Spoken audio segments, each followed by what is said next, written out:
Namatay sina Akil at Gaia sa kamay ng mga tao.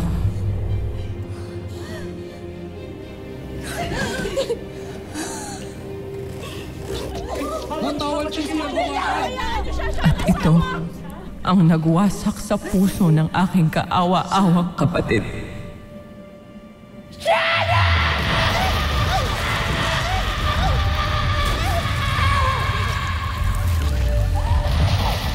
Masyadong dumurog sa akin, lalo na't ang pagdating ng maiftre ng mga namayapa.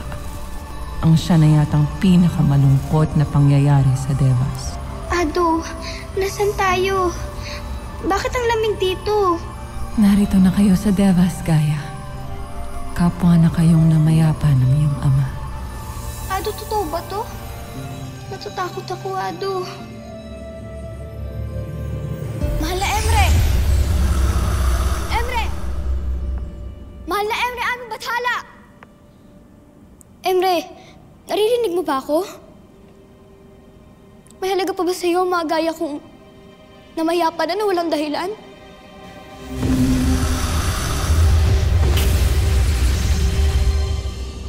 Batid ko ang iyong mga hinanakit at sama ng loob, Gaia. Emre? Ikaw nga marahil siya.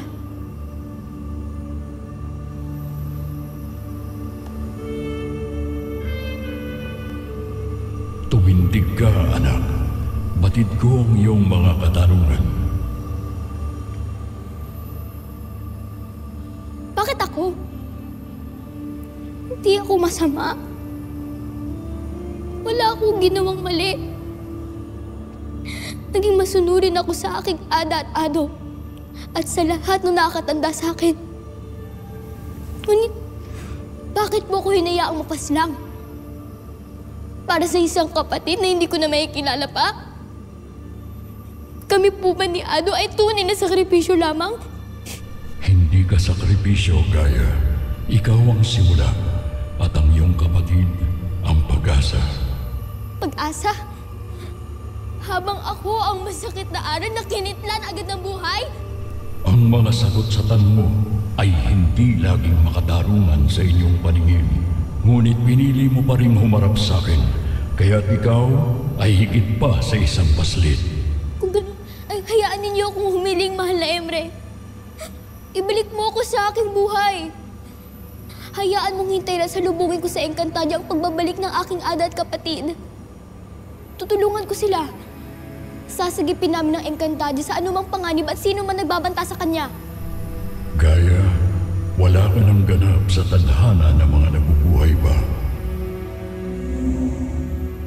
Ngunit maaari kitang gabayan upang maging liwanag at gabay sa iyong kapatid na paparating pa lamang sa Encantadia. Pag-isipan mong mabuti ang aking mga dinuran. Kung hindi mo ko kayang ibalik, kung ang tadhana ay para lamang sa mga pinili, hindi ibig sabihin wala akong saysay.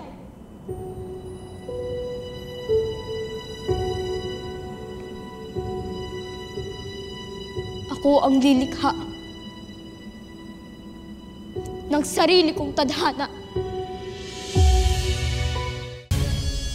Si Gaia ay isang iftre na hindi pa buo, ngunit niyakap na agad ng kamatayan. Hindi na nagkaroon pa ng pagkakataong lumago. Habang ako'y nabigyan ng lahat ng iyon, isinilang ako na isang diwaning tagapagtanggol. Sangreng inatasang mag-ingat sa isa sa 4 na banal na brilyante. Hinirang bilang reyna at sa pagpala ng bathala, naging ina sa pamamagitan ng panaginip. Kung saan una kong nakilala ang engkantadong bukod tangi kong minahal. Nawala akong kamalay-malay noon na iniibig rin pala ng aking kapatid. Si Alena, ang aking pinakamalalim na dalamhati, ang pinakamabigat kong pagsisisi. Gaano nga ba kalupit ang naging kapalaran naming magkapatid? Ngunit si Alena ay tila bataluman rin ang pag-ibig, kaya siya'y nagparaya. nilimot ang sariling damdamin, alang-alang sa aming kapatiran. Ang aming sanggol ni Ibrahim ay isinilang sa gitna ng digmaan at mga lihim. Ngunit agad ring inagaw sa aking bisig. Pinalitan ni Perena noong panahong siya ay puspos pa ng galit at dilim ng sarili niyang anak na inakala kong akin. Upang balang araw, ang anak niyang si Mira ang akuin kong tagapagmana ng trono. At sa lahat ng ito, si Ibrahim ay naroon. Isa siyang pag-ibig na sinikap kong pigilan upang wag kong masaktan ang aking kapatid. Ngunit pag-ibig na tahimik na lumago sa pagitan ng mga lihim na titig at katahimikan. Pag-ibig na sinubok ng tadhana at ng mga digmaan. Pagmamahal na hindi naging madali, ngunit kailan may hindi rin sinukuan.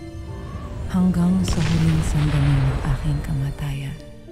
Sa aking dalawang kamatayan, nagbago ang lahat kay Ibrahim, kahit na nagdaan pa ang mahabang panahon.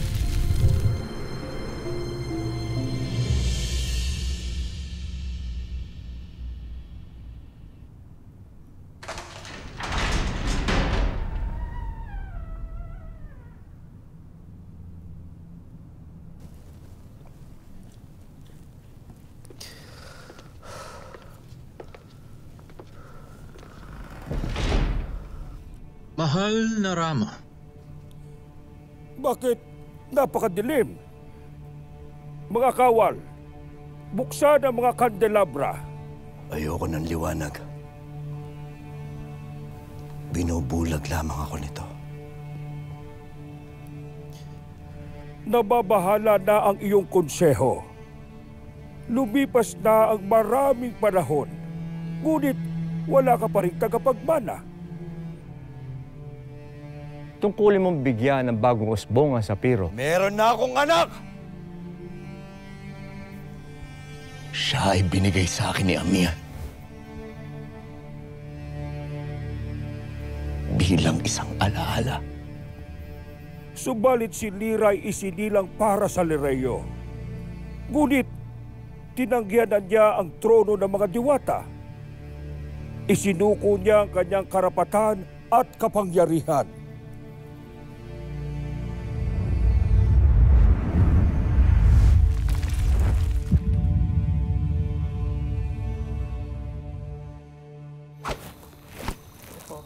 Ang prutas na ito ay maasim. May version to sa mundo ng mga tao. Tawag namin doon, sampalok. Ay, Mira, alam mo ba, doon ako lumaki sa mundo ng mga tao? Alam ko. Alam mo na pala yun. Ayun, gamit namin ang sampalok na yon. Ito, yung gantong prutas na maasim na pampalasa sa mga putahe. Gaya nito. Napakasarap nito. Promise, paborito ko to. Miss na miss ko na nga ito eh. Ang tawag namin dito, sinigang na buto-buto. O sinigang na pasneya. Wait, hindi nag-react si ate. Okay, pero, ay, basta masarap to. Alam mo, Mira? Tigilan mo na nga ipag-video mo na yan. Sabi mo kasi. Tulungan mo na ako dito. Alam mo, magicin na lang kaya natin to para mabilis maluto. O, dali na. Gutom na ako eh. Oh, sige. Magic na ako Okay, teka.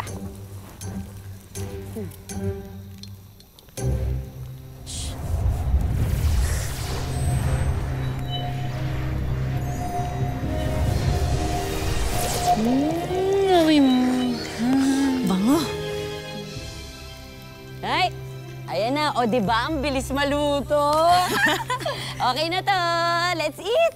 Kinakain na tayo. Let's eat. Let's eat. Let's eat? Ano yun?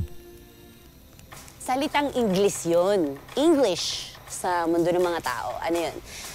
It's like a language. Marami yun. Iba-ibang klase sa mundo ng... Gutom na kayo, di ba? Kain na lang tayo. Ibig sabihin kasi nun, kain na po tayo. Kain na tayo. Sige na. Kain na. Masarap to, promise. Maraming salamat, mahabaging Emre. Ba't ka nagpapasalamat kay Emre? Dapat sa Diyos ka nagpapasalamat. Alam mo ba, mas makapangyarihan yung Diyos na kilala ko kay Emre. Kanin. Yung Diyos na kilala ko, dun sa mundo ng mga tao ko yung nakilala eh. Diyos ng mga Kristiyano yun at hindi nag-iisang kataas-taasan at nag-iisang Diyos. Yang Emreng kilala mo, walang-wala yan. Paumanhin, Diwani. Ngunit bawi mo ang karapastangan kay Emre. Kung gustong pumabuhay dito sa aming lupain.